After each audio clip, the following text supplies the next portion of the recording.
Hey y'all, welcome back to Babeinlibrary. It's your girl Lisa, and today we're going to talk about books that made me cry.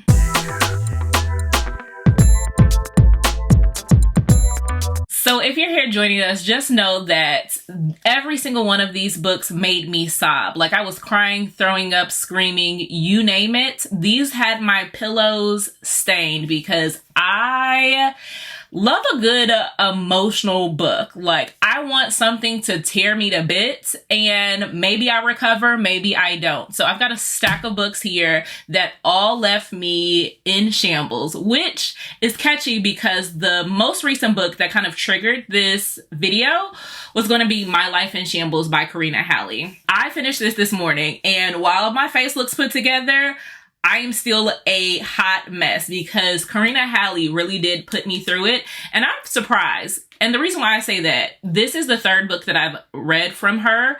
The first two I DNF'd, and I just thought that Karina Halley was not going to be the author for me because I kept trying and it wasn't working. And sometimes you get to know that people just aren't for you. But My Life in Shambles really turned that opinion around because this was emotionally wreckage. And I loved every bit of it. And again, I am a person, while I love spice, I love steam, I love romance, I also love being emotionally damaged. And Karina Halley did that because this, as well as a lot of these books that I'm going to talk about today, had to deal with turmoil and medical issues. So in My Life in Shambles, you've got the female main character whose name is Valerie. She is going through a crisis in life. Her fiance has broken off their engagement. She's lost her job. And again, she has some traumatic past when it comes to things that happened to her as she was younger. Her relationship with her mother is fraught. So she and her sisters go across the pond over to Ireland. And she's like, this is going to be the adventure of a lifetime. I'm going to say yes to everything. And when she does that, she meets a gentleman in a pub named Patrick. Now, Patrick is a former rugby player, and he is going through the pits as well. So he has currently been diagnosed with a medical condition, which you later come to find out is multiple sclerosis.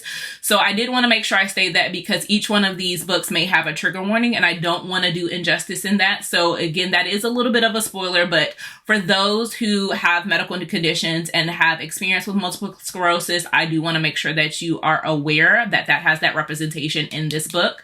But you find out he has a medical condition. His father is dying, and he is on hospice and in his deathbed. And so he is a rugby player that learns that he can no longer play rugby. He is very grumpy and not willing to open up to others. And in this is their romance and them experiencing and journeying all of the ups and downs in life in a short period of time because it is a fake engagement. So in this situation, Patrick says, I'm going back home to be with my father in his last dying days. I would like for you to come with me. This starts off as a one-night stand, but it turns into insta love, and then from there, actual love. And again, for you to have a relationship that is just getting started, but you are seeing the hardest parts of their life and you're getting to experience all of the emotions in like a pressure cooker Instant Pot, this is that romance. I was sobbing knowing that his father was dying, but being able to see the emotional turmoil. Patrick and his father have a difficult relationship, and so their relationship hasn't been the best, but in this in this book, you get to see that they are working towards mending that relationship, and Valerie gets to be a part of that, as well as helping Patrick go through his medical journey and experiencing what she has as well from her medical history. And when I tell you that this book absolutely put me into a state this morning, this is what kicked off the video. Biggest crocodile tears for Miss Kennedy Ryan and real. I talk about this, nonstop on my channel. Kennedy Ryan absolutely wrecked me. Like, she said, I want every single tear in your body. I don't even want you to have moisture anymore, because by the end of this book, like, I was sobbing. Like, I was unconsolable. I'm sure my family was looking at me like, are you okay? Can I get you something? Because emotionally, I just could not be bothered with anything else. Like, I could not take on another single thing while reading this book, or else I would have perished. Kennedy Ryan, again, from a medical standpoint, she has this extremely strong-willed character in Neva. And Neva is doing her best to act as though her illness isn't consuming her, and she is starring in this biopic with Cannon. And Cannon is a little bit emotionally detached because he doesn't want to get connected with anyone, because he also had to watch his mother go through hospice, very similar to My Life in Shambles.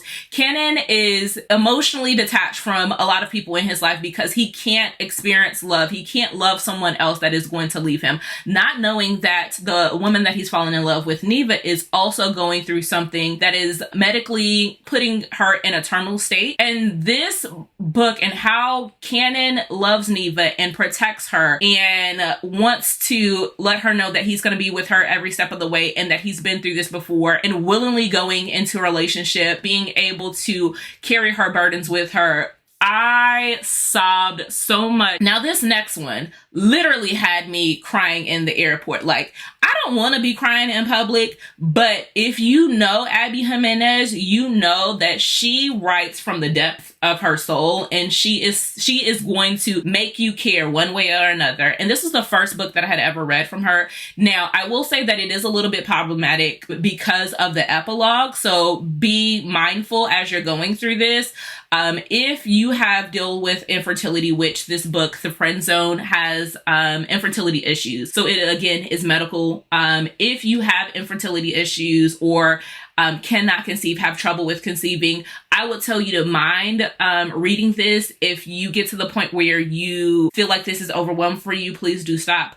The epilogue is what is a little bit problematic, so be warned. But when I tell you, I read this and I was sobbing in the middle of the airport. Like, I wasn't sure if the people around me knew the heartbreak that I was going through. I couldn't stop. I had to go through check-in, get on the plane, and still be crying. Like, I was crying the entire time. Kristen she meets Josh, and I think it starts off as a one-night stand, and Josh is a handyman, and so she's coming through and getting some repairs done from there, and they build this friendship. I didn't even know at the time how much I enjoyed Friends to Lover, but their friendship and their connection, their forced proximity in this book really lets me know that a relationship built on friendship is truly the foundation that everyone needs, because they work through issues and are able to joke and laugh and feel like one another is enough. Josh reassures her time and time again through this that he loves her and wants to be with her, whether or not she can produce kids for him, whether or not they have a family and what that family looks like in the future. He is going to stand by her side. And I thought that was absolutely amazing for Abby Jimenez to be able to show the other sides of womanhood that we rarely get to see in our books. Infertility is an issue for a lot of women. To be able to see that representation in a book is something that emotionally connects with you. Okay, this is what I'm looking for in books. Again, the epilogue is a little bit problematic because the way in which they overcame their fertility issues is not realistic for a lot of women. So please be mindful as you're reading this. But I think this was one of the first books that had ever made me sob.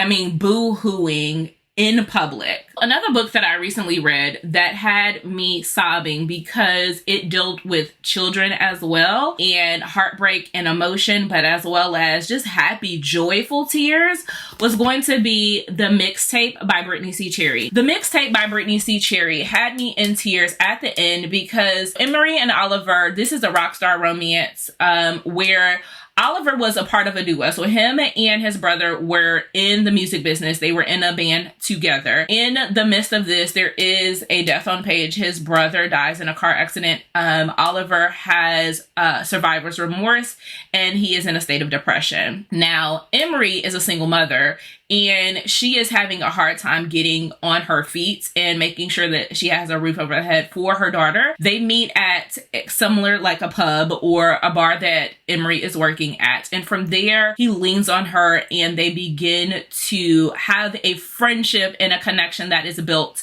They have a little bit of a codependency in this relationship, but one of the things that made me cry happy tears was towards the end. Oliver, when he has, happily ever after, when he proposes to Emery, he offers a proposal to her daughter as well. And I mean, that really did take me aback, because again, in single parent relationships, a lot of times people may not necessarily focus on the children, but her daughter was a big component of this storyline as well, which I really love to see, that found family aspect, and how he decides to not only show that he loves Emery, but he also wants to be there for her daughter. And then his father, you know, standing in and walking her down the aisle, because you get to see that Emery has emotional relationships that has been completely torn apart with her family. So this is a found family aspect as well, and the way in which Oliver's family takes Emery in and takes her daughter in. I cried because I just loved seeing the happiness and joy that radiated from the mixtape. Another book that made me absolutely sob. If you know, you know, but Instructions for Dancing by Nicola Yoon. A young adult book that will absolutely destroy you. This is, again, I have a really bad time with names. This is the story between Evie and X. So Evie is a skepticism when it comes to love, and her parents are going through a divorce, which also exacerbates how she feels about romantic relationships. Emery is like, falling in love isn't for me. In addition, she has a ability. So this has magical realism in it. So she is able to see and or touch a person that is in a relationship, and she is able to foreshadow and see how they break up, which is a terrible power to have, because you become jaded and believe that no one is going to last. Everything ends. And so she has that component to the extreme, because she's like, why would I ever believe in love and ever believe in happily ever after if I know how it ends and that no one stays together? And again, her parents are going through a divorce at the time. So this further is letting her know, okay, relationships aren't for me. But she is put into a dance class, and in that dance class, she meets X. Now, regardless of how much power she has and how she's able to see everyone else's relationship, she's not able to see into people that will be in a relationship with her. So she's not able to see how things will end with X, which is the best thing for her, because the way in which her and X's relationship builds, and how you get to see them enjoy each other's company, how they enjoy dancing, how they work together, because X is a grandson of the people that own the dance studio. So his grandfather and his grandmother is like, hey, we need to win this competition. We need to keep our doors open. You need some constructive behavior. And so I'm going to make sure that you dance with Evie. And in that, they start to fall in love. But I do not want to spoil this book, because the way in which their relationship ends, because it does end. I'm going to spoil it to say their relationship ends, but the way in which it ends absolutely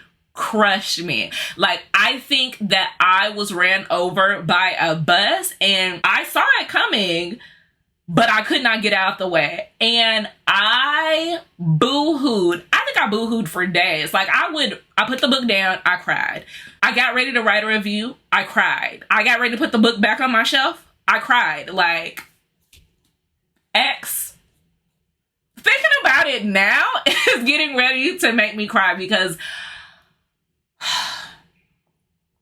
I just wanted a happily ever after. And while this is a romance,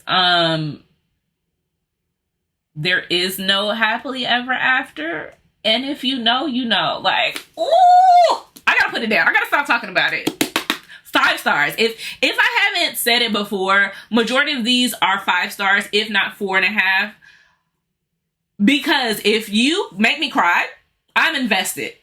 And I'm rating it high. So let's just go ahead and put that out there now. Next book is going to be also dealing with children. So like, we are now entered the point of where it's not necessarily medical, which some of it does have medical aspects. So this one has medical and it deals with children, but that's Take My Hand by Dolan Perkin Valdez. Now, this one right here made me cry because of chapter 21 and chapter 22. Like, if you know, you know. This is a story of a nurse in Montgomery, Alabama. Now, this nurse is really getting started in her career, but she's noticing the signs, and she's seeing that inside of her community, they are putting pressure on women to give children birth control, or to, this is historical fiction, shall I say, as well. And it's based on a true story, but the perspective of the nurse, and so which we really don't get to see. But this is a story in which the nurse is seeing that she's being asked to do certain things, and she doesn't necessarily agree. And in the medical industry, you really do understand that you are responsible for helping everyone. While you may be given a dictation or an order of something to do, it may not necessarily coincide with your values and your morals. And this is really where it comes into question for the main character. When I tell you, this broke me at chapter 21 and 22, because this is real life. This is what happens. And this led me onto a medical journey and experience for understanding what women and Black bodies and girls and Black bodies have to deal with from a medical standpoint, and how things that happen back in our history are bound to repeat itself, especially with what's going on in society today. So when I tell you, I was absolutely distraught knowing what happens and how that changes the impact of lives for the two girls that went through what they went through in this book. Again, I don't necessarily want to spoil it, because once you find out, like, my jaw dropped on the floor. Read this. This is something that we should all be educated on. I think we need to see more people read this, more people talk about it, and know that it is heavy and you will be emotionally distraught, but you will be better for it in the end, because once you know, and you will work towards making sure that this situation doesn't happen again to people. Again, book of the month hits it out of the park. So what is that, 2 or 3? I've got 3 more book of the month that destroyed me, wrecked me, left me in tears. Playing on tears, I'm gonna go with Razorblade Tears by S.A. Cosby. Y'all know I love this book. This book became a personality for me. S.A. Cosby is that guy. Everything that he touches turns to gold. And this was the first book that absolutely showed me the way. This is the book between Ike and Buddy. And so we're going to reach into now going into homophobic tendencies and how each one of these next few books deals with the LGBT community, and the sensitivity is important for you to understand that these also made me cry in dual fashion because of how people are treated that love someone of the same sex or experiences their identity in a different way. And so that is emotional in addition to the things that happen in these books. So this is a story between Ike and Buddy. I'm sure you already know. They are the fathers of 2 slain men who were in a relationship together. So both Ike and Buddy are convicts, and in this they are out to learn who murdered their children and get revenge on their behalf. The way in which I cried at the end of this, going on a journey where you see the 2 characters, you see their emotional growth, you experience their reconciliation with how they treated their sons, you experience them coming to appreciate everything that they've been given and not take anything for granted, and the journey in which they go on revenge for their sons in this, and to see how S.A. Cosby decided to have a realistic ending but absolutely destroy you by what happens to one of the 2 characters who you absolutely begin to love. Like, S.A., this is unforgivable. Like, you jail. Because why would you do that to us? Why would you make me fall in love and become emotionally connected for you to turn around and do what you did? Jail.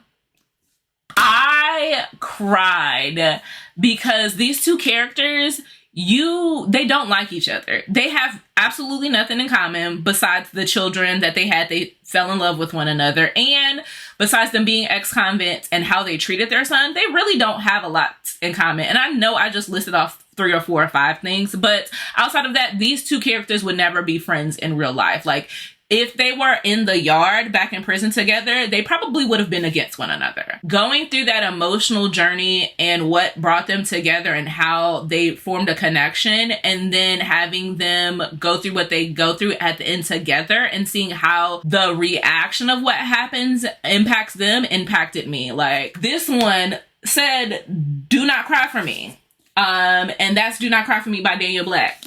Spoiler alert, I cried. Like, do not tell me not to cry, because I am entitled to my emotions, Daniel, and you knew what you was doing. You knew that I was going to cry because you wrote it in a way in which the tears were deservedly yours. Like you said, I want your money and your tears. I want you to be changed forevermore, and I want you to be able to look at the actions of what people have done generation over generation over generation and how that plays into your personal community as a Black person. And I want you to know,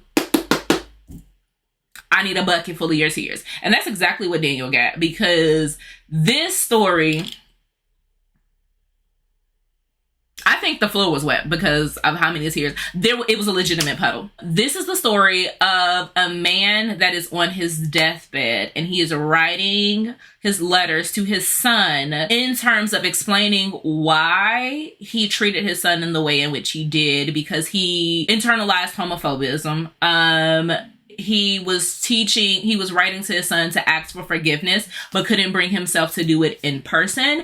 And he wanted to take a journey throughout history in how we got to where he is today. I broke down, because this, again, is historical fiction, and it is truer than words can ever put together say. If you want to take a journey through history in terms of starting with slavery and how that impacted the decisions that we make today, this is the one to do it. And Daniel Black knew what he said, do not cry for him, knowing that we were crying. Like, going into a book knowing that a character is going to die is a different type of turmoil that you're putting yourself through, because you know that you're getting emotionally attached to somebody who is not going to be here. Last book that brought me tears, again, has it deals with the LGBT community. It deals with slavery. You all know The Prophets by Robert Jones Jr. Yeah, I had it right. Again, tab the hell out of this. This is one of the most beautifully written books I have come across. This is a story between two enslaved people that fell in love with each other. And again, it's a male-male storyline. You've got two people that were enslaved people that are not meant to be together because the slave masters decided that these two were not right for each other because of procreation, right? So that's the one thing. In addition, they were not meant to be happy because they were meant for other things. And in addition to that, you get to see their storyline and how their love for one another impacts everyone else on the plantation. Knowing that they could never be happy, but all they want is to be with one another, emotionally wrecks me, right? In addition to that, the way in which they are fighting for freedom, and they come up with this entire plan and how they will escape and how being with one another is enough, and going through and living out that journey, seeing the person go through having to breed someone else and seeing them get lashings, devastating. Then you get to the end, and what happens in the end?